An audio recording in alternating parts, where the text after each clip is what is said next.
Liderato ng Senado tiniyak na prioridad nila ang pagbibigay ng emergency powers kay Pangulong Bongbong Marcos. Detalye ng balitang yan mula kay Rajuman Condebata. RMN Live Report! Tiniyak ni Senate President Tito Soto III na prioridad ng Senado ang pagbibigay ng emergency powers kay Pangulong Bongbong Marcos para tugunan ang epekto ng pagtaas ng produktong petrolyo dahil sa gulo sa Middle East.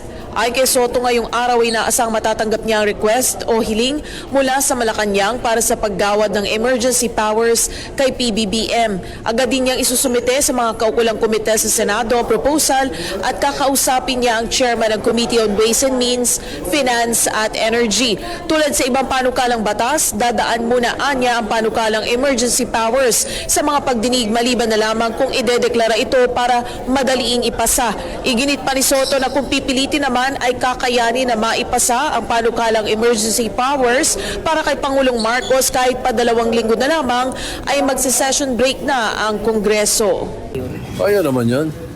Kung talagang emergency eh.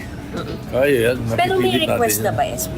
May request na? Well, I'm supposed to receive it today. The proposals. I'm supposed to receive it today and then I will forward it to the proper committees by tonight or tomorrow. What Tapos kausapin din namin. will that be? Ways and Means and Finance. And then And most probably Energy. And maghihiring agad, SP? Yun po yung usapan. Oo, yeah. Kasama mo sa DZXL RMN Manila, Rajuman Condebata, Tatak, RMN.